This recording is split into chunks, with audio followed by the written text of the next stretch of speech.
हाय एफएफलर्स, welcome back to my channel. Video को start करने से पहले अगर अभी तक आप में से किसी ने मेरे चैनल को सब्सक्राइब नहीं किया है तो प्लीज़ चैनल को सब्सक्राइब, वीडियो को लाइक और नीचे कमेंट करते हुए ज़रूर बताइएगा कि आज का ये पार्ट आप लोगों को कैसा लगा। तो चलिए, यू आर नॉट मिस्टर के नेक्स्ट पार्ट को स्टार्ट करते हैं। लास्ट पार्ट में हमने देखा था कि जैसे जैसे मैंग्याओ अपने गुनाहों को आगे बढ़ाते जा रहा, अपने गुनाहों का कन्फेशन कर रहा था, वैसे वैसे विंग का गुस्सा बहुत ज़्यादा आगे बढ़ रहा था। लेकिन हाँ, वो अपने नियमों से बंधा हुआ था। लेकिन इस वक्त शायद कहीं ना कहीं वो अनकंट्रोल हो चुका था और अपनी तलवार को वो ऑलमोस्ट मैंग्याओ के गर्दन पे रख ही चुका था। लेकिन तभी मैंग्याओ को डिफेंस करते हुए नेमिंगजुदे उसे अपनी तरफ खींचते हुए विंग को अपनी ब्लीडिंग आइज के साथ देखा, जो कि ये बोल रही थी कि प्लीज़ ऐसा मत करना। यहाँ पे कुछ वक्त के लिए विंग रुक चुका था क्योंकि उसे कहीं ना कहीं नी मिंगजू की आंखों में एक दर्द लग रहा था, या ये कहो कि एक ऐसा दर्द जो कभी उसने खुद ही झेला था। अपने प्यार से दूर रहने का दर्द उसे साफ साफ इस वक्त नी मिंगजू की आंखों में नजर आ रहा था। इसलिए कहीं ना कहीं विंग भी अपने एक्शंस को यहीं पे रोक चुका था। लगभग 1 घंटा निकल चुका था। इस वक्त मैंग्याओ अपने घुटनों पे फिर से राजसभा में सभी के सामने बैठा हुआ था और सभी लोग उसको किस तरीके की सजा देनी है ये तय कर रहे थे। लेकिन दूसरी तरफ निये मिंगजू था जो कि सबसे यही विनती कर रहा था कि इस बार उसे छोड़ दिया जाए, अगली बार वो ऐसा कुछ भी नहीं करेगा और साथ ही साथ वो उसको यहाँ पे भी नहीं रखेगा। उसे ताउम्र नए सेक्ट में रहना होगा, यहाँ तक कि वो उसको वहाँ पे बंदी बना के रखेगा, या जैसे भी उसको रहना है वो वहाँ पे रह सकता है। लेकिन प्लीज़ उसके साथ ऐसा कुछ भी ना किया जाए। विंग हर किसी की बातों को सुन रहा था, लेकिन सबसे ज़्यादा जिसकी बातों का असर उसके ऊपर हो रहा था वो था निये मिंगजू। क्योंकि अपने प्यार को अपने सामने देखना हर कोई चाहता है, भले ही वो बंदी बन के रहे या फिर किसी और स्थिति में रहे, उसे अपने सामने देखना यही सबसे बड़ी बात होती है। यहाँ पे निये मिंगजू के पास एक चांस था कि वो अपने प्यार को बचा सकते थे, अपनी बेटी को अपने साथ लेके जा सकते थे। इसलिए वो पूरी कोशिश करना चाह रहा था, इसलिए वो कर भी रहा था। इवन मैंग्याओ तो उसके साथ जाने के लिए अभी भी तैयार नहीं था। वो इसलिए नहीं कि उसे अभी भी महारानी बनना था, या फिर वो अभी भी राज परिवार में रह के कोई अलग षड्यंत्र रचना चाह रहा था। वो सिर्फ इस वक्त अपने लिए सजा चाहता था, क्योंकि कहीं ना कहीं उसको एक चीज़ तो समझ में आ चुकी थी, क्योंकि उसने जो कुछ भी किया है उसके बावजूद अब उसको कोई रिस्पेक्ट तो नहीं देगा, कोई उसको सम्मान की नज़रों से नहीं देखेगा, और उस निगाहों को अपने और अगर वो बढ़ता हुआ देखेगा तो ऑफ कोर्स सी बात थी, उसे वो तकलीफ महसूस होगी जो कि वो कभी नहीं देखना चाहता था, कभी भी उस तकलीफ को झेलना नहीं चाहता था। भले ही उसे पता था कि इन सब के बारे में कभी भी किसी को भी पता चलेगा, या फिर ये सारी चीज़ें किसी के सामने आती हैं, सबके सामने आ जाती हैं किसी दिन, तो ऑफ कोर्स सी बात थी, ये सारी चीज़ें होंगी, उसे पता था। लेकिन हाँ, आज फिर से उन चीज़ों को, जब उम्मीद उसके पास पहले से ही थी, फिर भी उसे वो एक्सेप्ट नहीं करना चाहता था। वो सिर्फ अपने लिए सज़ा चाहता था और सज़ा में खुद के लिए मौत चाहता था। इसलिए उसने निये मिंगजू के इस ऑफ़र को ठुकरा दिया था कि वो वहाँ पे नहीं जाएगा। भले ही निये मिंगजू अभी भी उसकी बातों को इग्नोर करते हुए सिर्फ महाराज से ये विनती कर रहे थे कि उसे उसके प्यार के साथ रहने की अनुमति दी जाए, उसकी बच्ची को यानी कि निशान को उसके साथ ले जाने की अनुमति दी जाए। यहाँ पे शायद विंग एक पल के लिए मान भी जाता, लेकिन मैंग्याओ वो अभी भी इसी बात पे अड़ा हुआ था कि उसे सिर्फ और सिर्फ सज़ा चाहिए, उसे सज़ा दीजिए। वो दया नहीं चाहता, वो किसी की भी भीख अपने लाइफ में नहीं चाहता। इसलिए अच्छा होगा कि उसको मौत की सज़ा सुना दी जाए। भले ही यहाँ पे नेम जी उसको समझाने की कोशिश कर रहे थे कि वो यहाँ से जाने के बाद एक अच्छी लाइफ स्पेंड कर सकते हैं, लेकिन यहाँ पे मैंग्याओ सुनने को तैयार नहीं था। विंग भी कहीं ना कहीं मैंग्याओ की इस इच्छा को पूरी करना चाहता था, उसे सज़ा देना चाहता था, क्योंकि उस एक इंसान की वजह से उसने बहुत कुछ झेला है। क्योंकि अगर वो विदाओ की पत्नी का साथ नहीं देता तो कौन सी बात थी, उसके और लालवांग जी के बीच में इतने डिस्टेंसेस कभी नहीं आते, इतनी मिसअंडरस्टैंडिंग्स कभी नहीं आते। कभी भी कोई भी उसको थ्रेट नहीं कर सकता था, कोई भी उसको मजबूर नहीं कर सकता था उस स्थिति में रहने के लिए। लेकिन यहाँ पे दूसरी तरफ वो निये मिंगजू के बारे में भी सोच रहा था, क्योंकि निये मिंगजू भी तो लगभग उतने ही सालों से अपने प्यार से दूर था जितने सालों से वो अपने प्यार से दूर था, शायद उससे भी ज़्यादा। लेकिन वो कर क्या सकता था? एक इंसान जो यहाँ से जाना नहीं चाहता, वो सज़ा चाहता है, और दूसरा इंसान वो उसको सज़ा दिलवाना नहीं चाहता और उसे अपने साथ लेके जाना चाहता है। दोनों ही एक दूसरे के अगेंस्ट खड़े हैं। लेकिन दोनों में से किसी एक की ही बात को एक्सेप्ट किया जाएगा, किसी एक की ही बात का मान रखा जाएगा। अब पता नहीं वो किसकी बात होगी। चीज़ें आगे बढ़ते जा रही थी। यहाँ पे मैंग्याओ और ने मिंगजू, ये दोनों ही काफ़ी एक दूसरे से बहस किए जा रहे थे, जहाँ पे इन दोनों की बहस इतनी बढ़ चुकी थी कि अब ने मिंगजू ने डायरेक्टली मैंग्याओ को ऑर्डर दे दिया था कि उसको कोई अधिकार नहीं है इस तरीके से उसे बीच में छोड़ के जाने का, कोई अधिकार नहीं है उसके बच्चे को इस तरीके से ताउम्र अकेला छोड़ के जाने का। क्या तुम्हें लगता है कि कोई और होगा जो तुम्हारी कमी तुम्हारी बच्ची के जीवन में पूरा कर सकता है? क्या कोई होगा जो तुम्हारी बच्ची को तुम्हारी तरह प्यार दे सकता है? क्या कोई होगा जो तुम्हारी तरह तुम्हारी बच्ची को समझेगा? शायद नहीं, क्योंकि यहाँ पे भी तुम्हारी बच्ची की देख रेख तभी तक है जब तक तुम रहोगे। और नेस एक्ट में उसको भले ही मैं लेके जाऊं, लेकिन फिर भी उसको शायद वो प्यार मैं नहीं दे पाऊंगा जो कि उसे मिलना चाहिए। इसलिए तुम अपनी ज़िंदगी को इस तरीके से दांव पे नहीं लगा सकते। तुमने कहा कि तुमने जो कुछ भी किया वो अपनी बच्ची के लिए किया, तो मुझे लगता है कि तुम्हें अभी भी अपनी बच्ची के लिए ही जिंदा रहना चाहिए, ताकि तुम्हारी बच्ची जो कि अभी तक बहुत अच्छे से पली बड़ी है वो आगे भी अच्छे से पली बढ़े।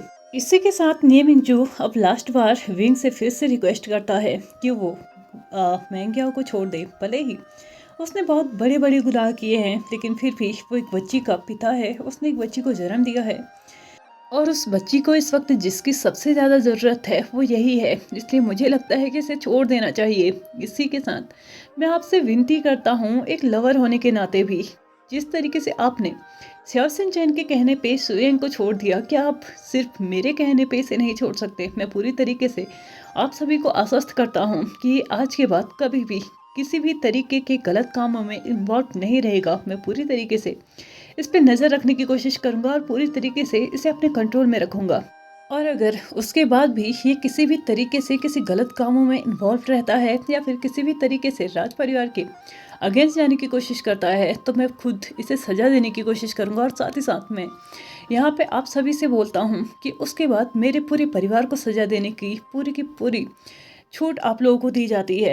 अगर आज के बाद ही किसी भी तरीके की गलती करता है या फिर किसी भी तरीके के साजिशों में इन्वॉल्व रहता है, तो मैं आप लोगों को पूरे अधिकार देता हूँ कि आप जिस तरीके के भी सज़ा चाहें मुझे और मेरे परिवार के साथ साथ इसे भी दे सकते हैं। लेकिन प्लीज़ एक मौका दे दीजिए। मैं पूरी कोशिश करूँगा इसे इस चीज़ों से फिर से दूर रखने की और इसके और मेरी लाइफ को एक अलग तरीके से जीने की। अगर आप चाहते हैं तो हम इस कल्टिवेशन वर्ड को भी छोड़ सकते हैं, लेकिन प्लीज़ मुझे एक मौका दे दीजिए। विंग को गुस्सा तो मैंग्याओ पे बहुत था, लेकिन हाँ, इसी के साथ साथ उसे वेशान की भी चिंता थी और साथ ही साथ ने मिंगजू की भी चिंता थी। उसने यहाँ पे इन दोनों को ही मद्देनजर रखते हुए फाइनली अपना यहाँ पे फैसला सुनाया कि ठीक है, वो यहाँ से आज ने मिंगजू को यहाँ से मैंग्याओ को लेके जाने की अनुमति देते हैं, लेकिन उसे नियस एक्ट का जो दायरा है उससे बाहर आने की बिल्कुल भी अनुमति नहीं है। किसी भी तरीके से वो किसी और सेक्ट में नहीं जा सकता। इवन अगर ज़रूरी ना हो तो वो निय महल से भी बाहर नहीं आना चाहिए। अगर वो बिना किसी आवश्यक कार्य के निय महल से बाहर आता है तो उसी वक्त उसे सज़ा दे दी जाएगी और साथ ही साथ उस पर पूरी तरीके से निगरानी भी रखी जाएगी। अगर जब तक हम लोग श्योर नहीं हो जाते कि अब ये कोई गड़बड़ नहीं करेगा, तो तब तक इसकी जान बख्श दी जाएगी। लेकिन अगर कभी भी मुझे ये पता चलता है कि अभी भी इसकी हरकतों में सुधार नहीं है, ये अपनी हरकतों से अभी भी बाज नहीं आया है, तो मैं बिल्कुल भी मर्जी नहीं दिखाऊंगा और ना ही किसी को भी इतना मौका दूंगा कि ये मेरे खिलाफ कुछ भी कर सके। और उसी वक्त इसको इसकी जान से हाथ धोना पड़ेगा। उस वक्त ना मैं आपके बारे में सोचूंगा और ना ही बच्ची राजकुमारी फिशियान के बारे में सोचूंगा।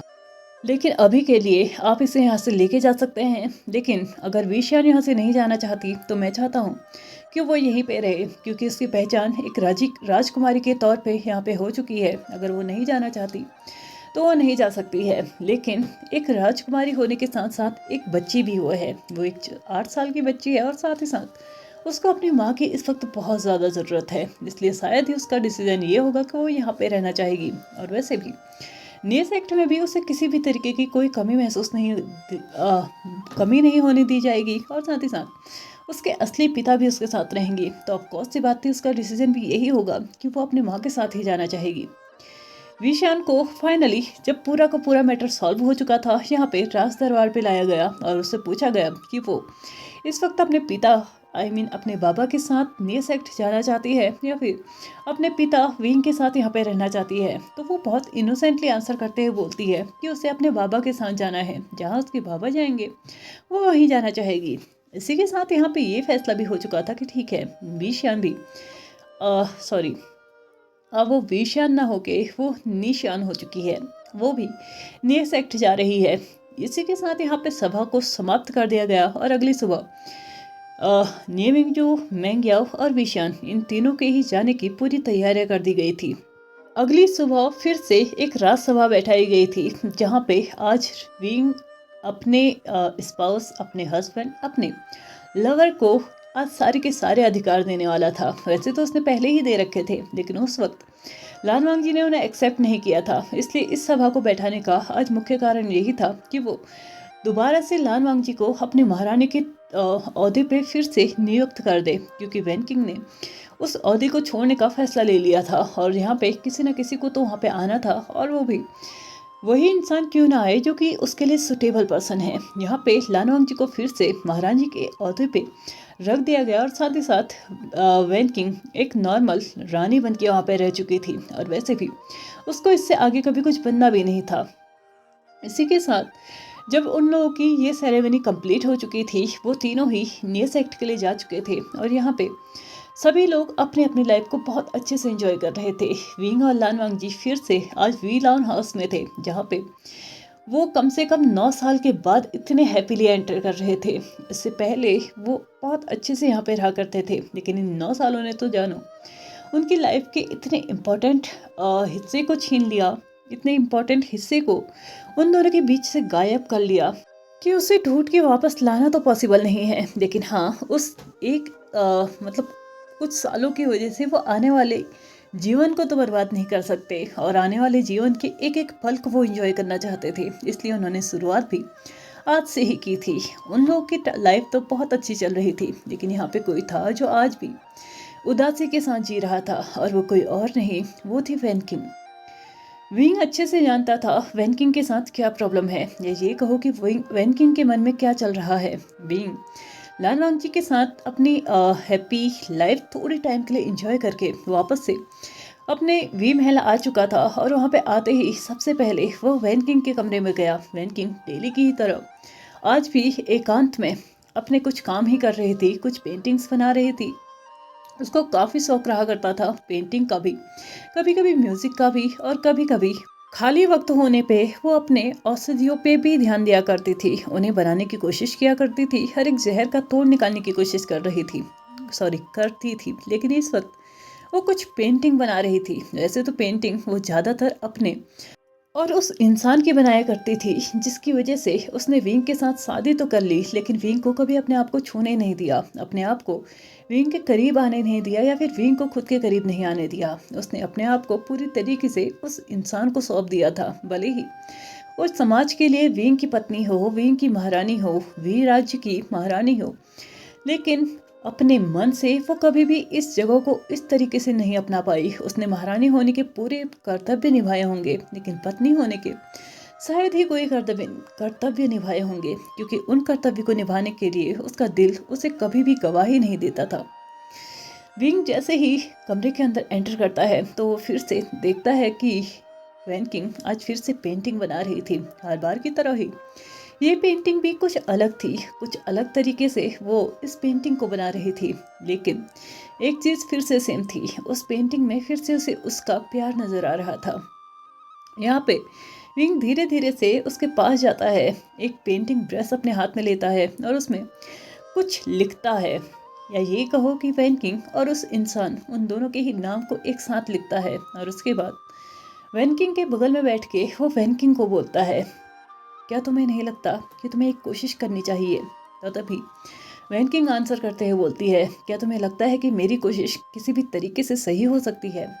विंग आंसर करते हुए बोलता है, क्या तुम्हें लगता है कि किसी भी तरीके की कोशिश अगर दिल से की जाए तो वो गलत हो सकती है? मुझे नहीं लगता कि तुम कोशिश करोगी तो इसे कोई गलत कह सकता है। तुमने अपनी लाइफ का बहुत बड़ा हिस्सा बर्बाद कर दिया है, मुझे नहीं लगता कि तुम्हें आगे और बर्बाद करना चाहिए। वैन किंग आंसर करते हुए बोलती है, लेकिन तुम्हें पता है ना मैं कौन हूँ? मैं तुम्हारी पत्नी हूँ। मुझे यहाँ पे लोग तुम्हारी पत्नी के नाम से जानते हैं। तुम्हारे इस जीवन में मैं एक टाइम के लिए तुम्हारी महारानी भी रह चुकी हूँ।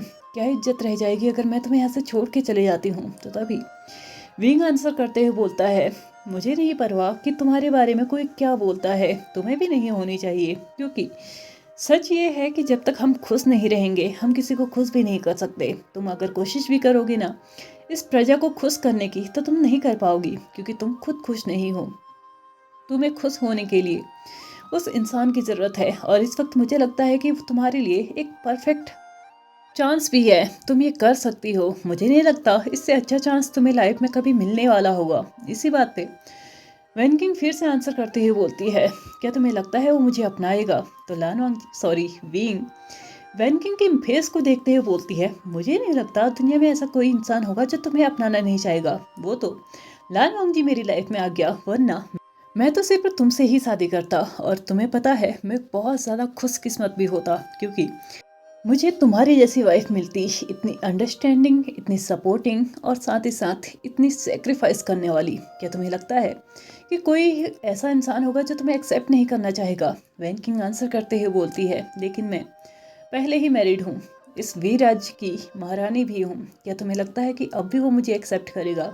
चलो ठीक है, एक पल के लिए हमें मान लेते हैं कि वो भूल जाएगा कि मैं वीर राज्य की महारानी हूँ, वीवुजान की पत्नी हूँ। लेकिन क्या वो ये भूल पाएगा कि उसकी लाइफ में 2-4 दिन पहले कोई और था?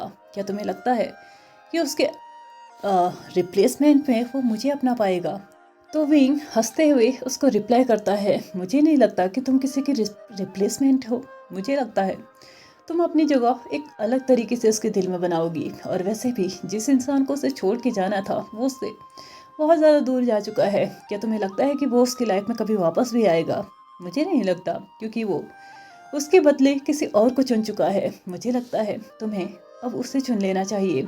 हाँ, उसको कुछ टाइम लगेगा, लेकिन हाँ, मैं अच्छे से जानता हूँ तुम उससे अपने रंग में रंग ही लोगी, क्योंकि तुम हो ही ऐसी। और वैसे भी तुम उससे इतना प्यार करती हो कि एक ना एक दिन वो तुम्हें एक्सेप्ट कर ही लेगा। मुझे नहीं लगता कि xiao xinchen के पीछे सॉन्गलैन हमेशा ही इसी तरीके से साधु संत बन के रहेगा। उसे भी अपनी लाइफ में मूव ऑन करना चाहिए, और अगर मूव ऑन करने के लिए ऑप्शन में तुम हो तो मुझे लगता है ये डिसीजन उसका परफेक्ट डिसीजन हो सकता है। अगर तुम चाहो तो मैं उसके लिए तुम्हारी उससे बात करवा सकता हूँ, या फिर मैं खुद उससे बात कर सकता हूँ। लेकिन मुझे लगता है कि चीज़ें जितनी आज तक दबनी थी दब चुकी हैं, जितनी छुपानी थी हम लोग छुपा भी चुके हैं। अब सारी चीज़ें सबके सामने रख दी जाए तो यही बेहतर है। तुमने आज तक अपने आप को हर एक सुख सुविधाओं से दूर रखा है, सिर्फ इसलिए क्योंकि तुम सॉन्गलैन को पसंद करती थी। तुम सॉन्गलैन और xiao xinchen के बीच में कभी नहीं आना चाहती थी, इसलिए तुमने इस शादी को भी स्वीकार किया, साथ ही साथ मुझसे दूर रहना भी स्वीकार किया। मुझे कभी भी अपने करीब नहीं आने दिया, हालांकि मैं कभी आता भी नहीं, लेकिन फिर भी तुम्हें भी पूरा अधिकार है कि तुम अपनी लाइफ में कुछ खुशियाँ डिजर्व कर सको। मुझे लगता है कि इस वक्त उसे भी किसी की ज़रूरत है, और वो तुम बनो तो मुझे बहुत ज़्यादा खुशी होगी। विंग ने वैन किंग को बहुत सारी चीज़ें समझा तो दी थी, लेकिन अभी भी उसके अंदर एक हिचकिचाहट थी। आखिरकार एक महारानी होते हुए वो किसी और से जाके अपने प्यार का इजहार कैसे कर दे, और वो भी तब जब वो अच्छे से जानती है कि उसका प्यार किसी और से प्यार करता है। मुझे तो विंग की दी हुई ये एडवाइस बहुत ज़्यादा पसंद आ रही है, लेकिन क्या वैन किंग को पसंद आएगी ये तो हम देखेंगे नेक्स्ट एपिसोड में, क्योंकि अभी टाइम हो चुका है मेरे इस पार्ट को यहीं पे खत्म करने का। तो चलिए फ्रेंड्स, आज के इस पार्ट को हम यहीं पे खत्म करते हैं। वीडियो पसंद आए हो तो please like share subscribe and comment करते हुए जाएगा। Thank you so much for watching my video and bye bye.